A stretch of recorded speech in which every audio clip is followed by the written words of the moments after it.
Olá pessoal, sou o professor Robson Silva trazendo para você mais uma videoaula de resolução de questão da prova do Enem de 2024, prova amarela, segunda aplicação. Mas antes ainda de eu ir para a questão com vocês, peço para você, por favor, dá uma curtida aí no vídeo e se ainda não está inscrito, se inscreva e também marque o sininho, por favor, para poder receber a notificação de cada videoaula que for colocada aqui no canal. Beleza, gente? Então, sem mais delongas, vamos para a nossa resolução. A questão 117 diz o seguinte: uma equipe de pesquisadores interessados em estudar a concentração de ozônio em uma região da atmosfera planeja enviar um balão para captar dados meteorológicos a 20 mil metros de altitude. Para recuperar os dados captados pelo dispositivo de medida, o balão precisa estourar quando atingir a altitude desejada e retornar ao solo, o que ocorrerá quando seu volume atingir o valor limite, a partir do qual não há mais expansão. As figuras mostram a forma do balão e como a temperatura e a pressão atmosférica variam com a altitude em relação ao nível do mar. Para essa situação, considera-se o gás dentro do balão e os gases atmosféricos como os gases ideais. Assume-se também que a pressão interna ao balão depende somente da pressão atmosférica. Quantas vezes o raio do balão deve aumentar para captar os dados meteorológicos desejados? E aí, pessoal, a gente precisa primeiramente analisar o que a questão deu para comparar com o gráfico. E a informação crucial é exatamente a altitude aqui, ó, que ela é de 20 mil metros. E aí, analisando esses 20 mil metros, aí a gente olha para o gráfico. No gráfico ele fala que é em quilômetros, ó. Então significa dizer que a gente vai ter que pegar os 20 mil metros, que a questão deu, e transformar em quilômetros. Quando a gente transforma, dá exatamente o valor de 20 quilômetros. E aí então a gente vai olhar aqui para o gráfico, o valor do 20 quilômetros, tanto aqui no gráfico da esquerda, que é da altitude em função da temperatura, como no gráfico que está aqui à direita. E aí a gente vai comparar. Quando a gente faz isso aqui, a gente observa que quando ele chegar lá na altitude máxima de 20 mil metros, a temperatura aqui do balão vai ser exatamente de 240 Kelvin. Então nós temos que o nosso T2 aqui, vocês vão entender já porque é o T2, ele equivale a 240 Kelvin. Nossa, por que ele é o T2 e não o T1? Porque ele partiu do solo, né, gente? E aí, se ele parte do solo, então ele está partindo de um ponto exatamente de altitude zero, que fica bem aqui. Então ele partindo da altitude zero, a gente observa que o valor da temperatura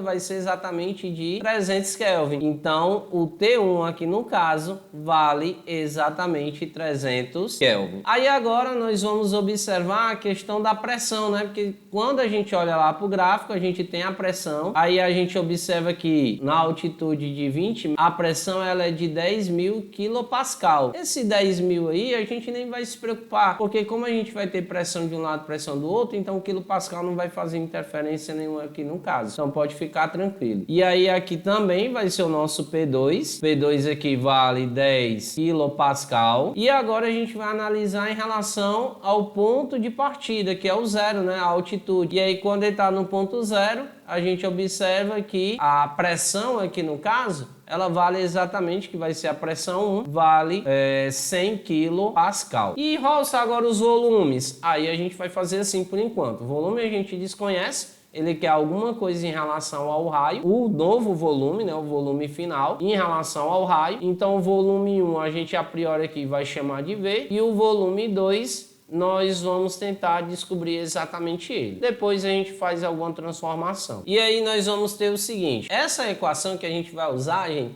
é exatamente a equação da lei geral dos gases, que é a equação do pivete 1 igual ao pivete 2. Então nós vamos ter aqui, ó, P1 vezes V1 dividido por T1 vai ser igual a P2 vezes V2 dividido por T2. Aí o P1 ele vale 100, como eu falei para vocês, não vamos se preocupar com quilopascal, porque vai cancelar com do outro lado. O V1 vale V, dividido por T1, que vale 300, e vai ser igual ao P2, que vale 10, multiplicado por V2, que a gente vai atrás de descobrir, dividido por T2, que vale exatamente 240. Aí aqui a gente começa a brincar de cancelar zero, né? Cancela 2 zeros aqui do 300 com os 2 zeros aqui do 100 e o zero aqui do 10 com o zero do 4. E multiplicamos isso aqui em tom cruz. Quando a gente multiplica isso aqui em tom cruz, nós vamos obter o seguinte: 24V é igual a 3 multiplicado por V2. Aí agora o 3 que está multiplicando vai passar para o outro lado dividindo, ficando então V2 igual a 24V dividido por 3. 24 dividido por 3 dá 8, né? Então nós vamos ter que o V2 vai ser igual a 8V. Ó, se agora como é que a gente faz menção ao raio, né? Aí, gente, basta lembrar o seguinte: como o balão aqui, se você observar, é uma esfera, qual é o volume de uma esfera? É exatamente 4/3 de π multiplicado pelo raio elevado ao cubo. E aí a gente vai fazer isso para um lado e para o outro. O que vai mudar? Quando a gente falar do volume 2, a gente vai chamar de R2. E o V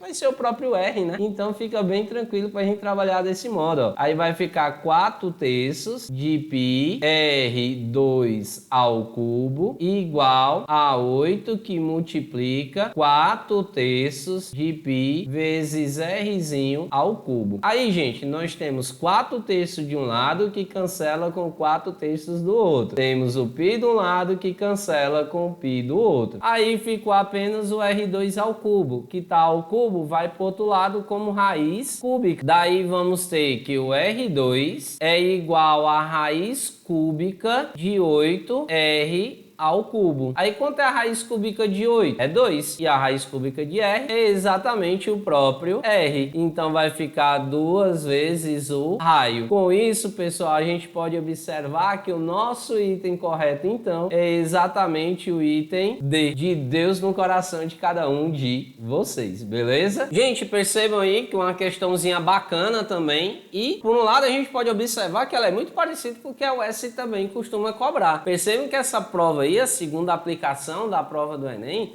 ela teve muitas questões aí parecidas com o que a gente costuma trabalhar, né, aqui no Ceará, exatamente no vestibular da UES. Mas se você é do Sul, relaxa, em breve estarei postando questões e também fazendo comentários a respeito das provas aí da região Sul também do país, Sul e Sudeste, beleza? Então fica tranquilo, a gente vai devagarinho, né? Depois vamos para o Centro-Oeste, vamos para o Norte. A gente vai dar uma explanada geral. Por enquanto, a explanada geral está sendo o Enem. Depois a gente vai ver os vestibulares mais específicos aí dos outros locais também. Mas relaxa que a gente vai chegar lá. Pode ter certeza, tá bom? Então, um forte abraço para você. Beijo grande no coração. Fica com Deus. E até a próxima videoaula, se Deus quiser. Tchau, tchau. Fui!